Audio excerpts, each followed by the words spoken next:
Please stand for worship. Oh God, you are my God, and I will ever praise you. Oh God, you are my God, and I will ever praise you. I will seek you in the morning, and I will learn to walk in your ways, and step by step you'll lead me, and I will follow you all of my days. Oh God, you are my God, and I will ever praise you. Oh God, you are my God, and I will ever praise you.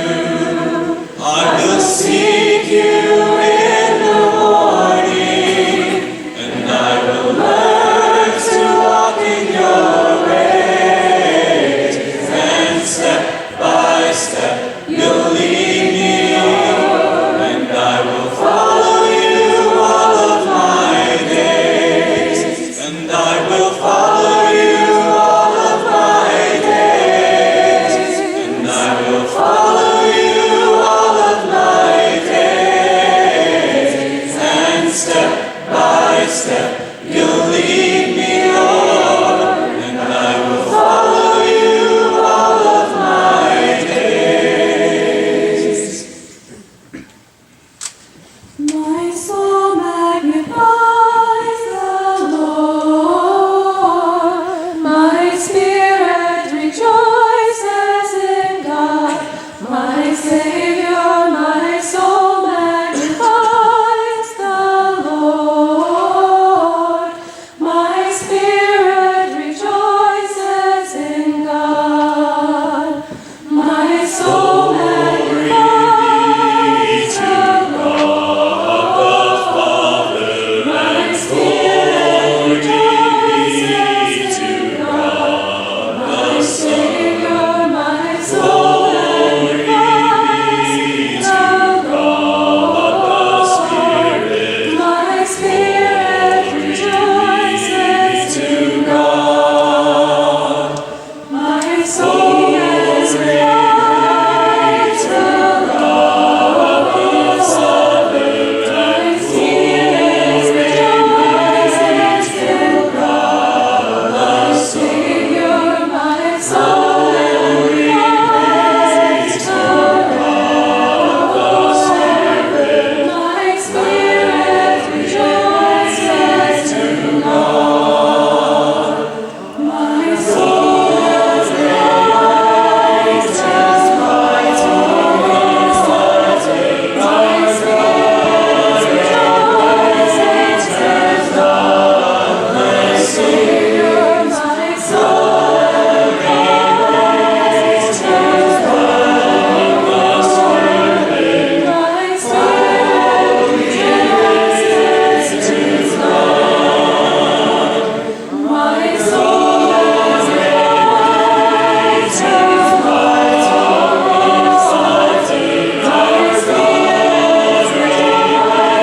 rejoices in God, my Savior. My soul magnifies the Lord. My spirit rejoices in God. Create in me a clean heart, O God, and renew a right spirit within me. Create in me a clean heart, O God, and renew a right spirit within me.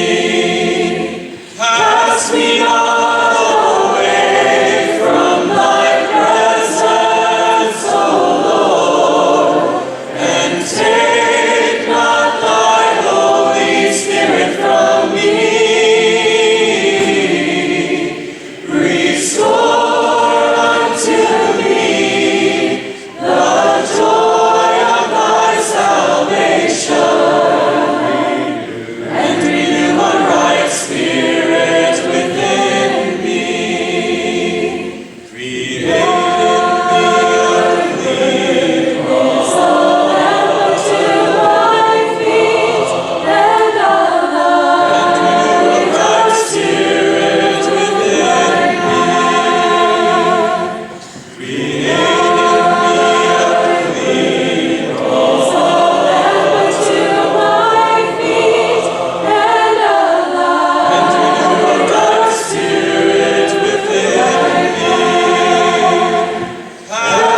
Matthew 5, 13, and 16.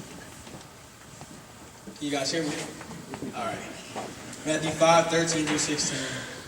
You are the salt of the earth, but if the salt loses its saltiness, how can it be made salty again? It is no longer good for anything except to be thrown out and trampled underfoot. You are the light of the world. A town built on a hill cannot be hidden. Neither do people light a lamp and put it under a bowl. Instead, they put it on a stand and gives light to everyone in the house. In the same way, let your light shine before others, that they may see your good deeds and glorify your Father in heaven. Let's pray. God, first I just want to thank you for your will. Because in your will, you allowed us to wake up this morning. I thank you for love. I thank you for unconditional love. I thank you for patience. I thank you for growth, for strength. Lord, in Ephesians 5, you tell us that we are children of light. So Lord, I pray that we continue to be light as we go into this world, as everyone that steps foot on Greer College campus, as we are family, and knowing that we are all children of light, no matter how wise we are, how smart we think we are all children of God's life. So Lord, in your light, we pray that we continue to be light into this world. And in Jesus' name we do pray. Amen.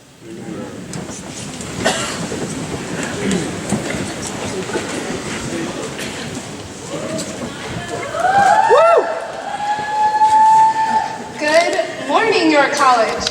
I am so excited to be with you guys today. I'm so excited to welcome all of our visitors onto campus. Whether this is your first time or it's your home, we are so excited to have you here. My name is Shania Brown. I am a fifth-year senior from Chapel, Nebraska, and I'm excited to talk to you a little bit about community today.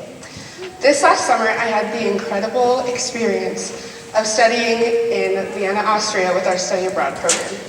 We spent time in 9 different countries studying the Holocaust and World War II, but also the teachings of Jesus. One of the classes that we took focused primarily on the Sermon on the Mount. Now, before taking this class, I was pretty sure that I had the Sermon on the Mount figured out. Blessed are those who mourn, for they will be comforted. That makes sense. Blessed are the peacemakers, for they will be called the children of God. Also makes sense. I saw the Sermon on the Mount as kind of a checklist that I could fill, or that I needed to fill to have my Christian quota. But there's one specific day in class that I will probably have etched into my memory forever. We were having a really good discussion. Everyone was engaged. Sam didn't have to show us a Monty Python clip to get us going, so it was really good. There's one particular thing that he said, though, that really struck me. He said, the Sermon on the Mount isn't for the people who have everything figured out. And immediately, in my head, I was like, well, I am very wrong. I threw all of my understanding of that passage out the window. In the beginning of the Sermon on the Mount, you see Jesus on the mountain in front of the multitudes with his disciples by his side. All of the people there, they got the call of Jesus because they were craving his word like lost sheep. We go a little further and we read the Beatitudes. I realized that while reading this, instead of putting myself up on that mountain with Jesus, I really had to be putting myself into that awestruck crowd, listening to his words and craving them with an open heart. My perspective had to change for me to fully understand. Later on, we talked about how the Sermon on the Mount can be seen as sort of a guideline to follow when cultivating a community. Love your enemies, give to the needy, the golden rule. All of this made sense. To me, personally, the purpose of community isn't to bring together only like-minded people, or people who all look alike, or even the people who all get along. The purpose of community is to bring together people who are different, who can all do their own unique part in bringing the kingdom to earth. The second I started to associate the Sermon on the Mount with community, it really started to click for me, because when I think of the word community, I immediately think of York College. We are intentionally small.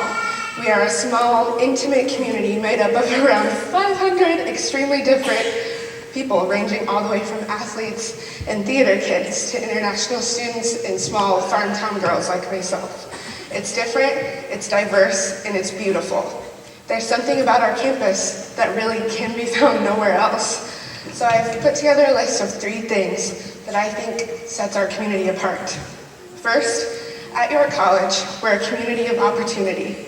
Speaking from personal experience, I've been given countless avenues to learn and grow in all aspects of my life in the last 4.5-ish years that I've been here.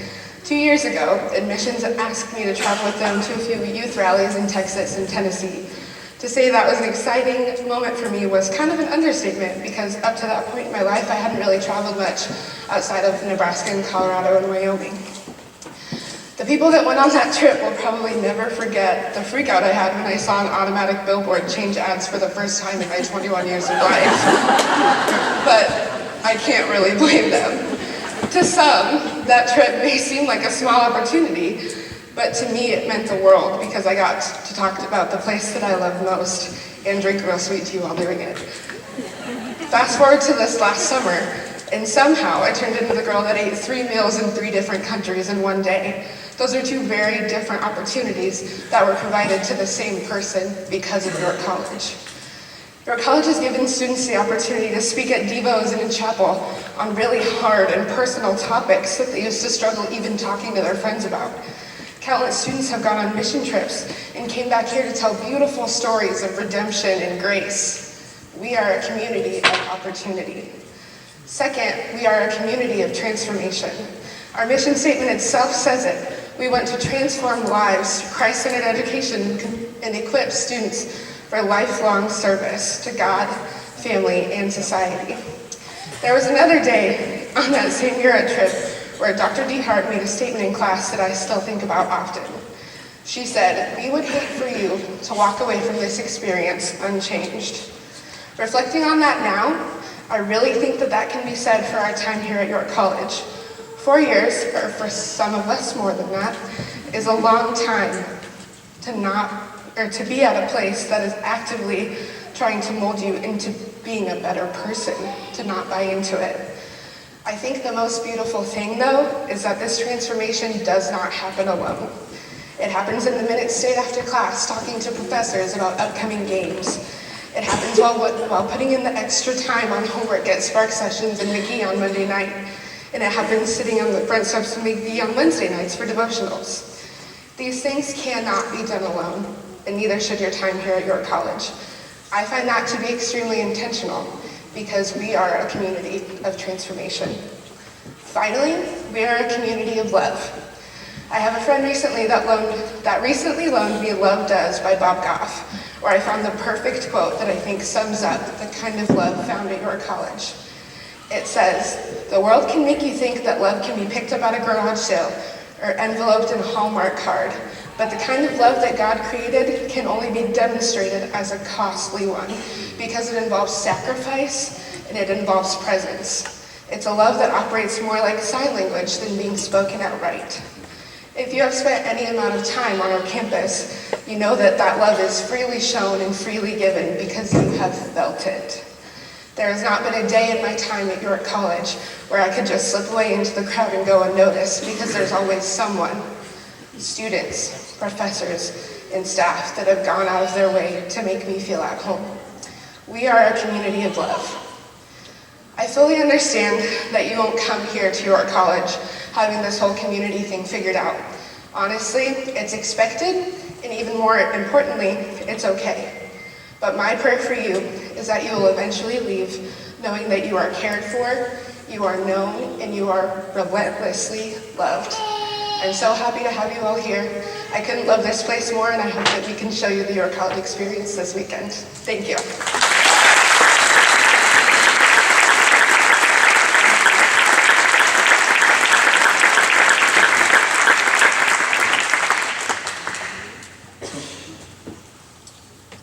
I think that Shania did a great job of explaining what community is at York College, because I am one of those international students that is best friends with a small farm town Nebraska girl. So can we all just give Shania another big thank you?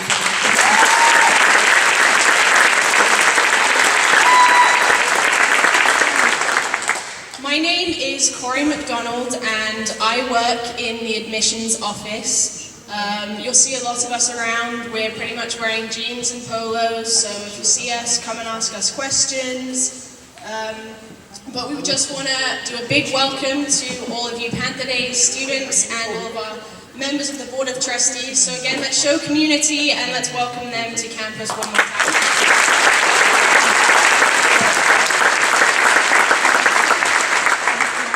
We're really glad that all of you guys are here, and we have a lot of events that are going to be happening on campus today and tomorrow. So make sure to check the schedules posted all around campus for a full list, but I have a quick rundown of some of the highlights. So we have volleyball games. We have two. We have one at 3 o'clock, and volleyball will be playing Friends University at 7. They will face Dakota Wesleyan. So tonight is also senior night, so the graduating seniors of the volleyball team will be recognized during the evening game. So please come out to the Freeman Center and support our team. For soccer, we have soccer games happening. Both teams will be facing Oklahoma Wesleyan, and that'll be at the Cornerstone Complex. The men's game is today at 3:30, and the women's team will play tomorrow at 1. As far as performing arts go, we have George Washington Slept Here. It's a play, I just watched it last night. It's wonderful, it's a great comedy. So please don't miss that either. The remaining performances are tonight and Saturday at 7:30 and Sunday at 2. You can reserve tickets by visiting york.edu/box office or by calling 402-363-5641. As far as Friday evening parking goes, there will be a York Dukes football game this evening at the Levitt Stadium. So there will be signs up around the Mackey parking lots that say parking reserved for York College events. If you're in this room, you are allowed to park in those lots. So don't worry about those signs. But just be advised that there may be lots of extra traffic around campus. Alumni Chapel and Concert Choir performance, Saturday morning. Please join us for the Homecoming and Panther Days Chapel at 9:30. It will be followed by a concert choir performance at 10 a.m. and that will be at East Hill Church of Christ. Syncfest is a really fun event. It's a lip sync competition and our campus will be battling it out. So come and support the students competing for the top prize. I know someone that won last year. The show starts at 10:30 in the Larson Common, so that's right by Mackey. The mobile spot will also be there, and free cotton candy will be available. For the homecoming basketball games, come and cheer on the Panthers at our homecoming basketball games. They will be tomorrow in the Freeman Center. Women's basketball will be playing Randall University at 1, with men's basketball playing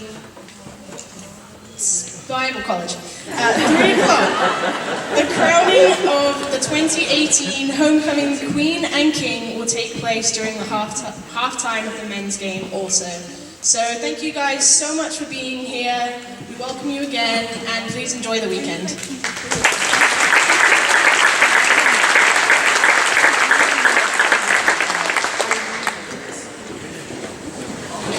Please stand for the alma mater.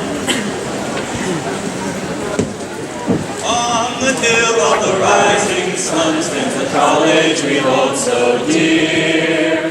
Rooted deep is our loyalty, grounded firm is our faith sincere. In our hearts will ever be blue and white, our blessed memory. Through the years our voices raise and praise to thee, all hail York, hail. Looking down on a busy town stands the college with aim so high. For the best in our work and sport, we are glad we can sound the cry. In our hearts will ever be blue and white, a blessed memory. Through the years our voices raise and praise to thee, all hail York, hail. Go Panthers! Okay. Good job. Good job.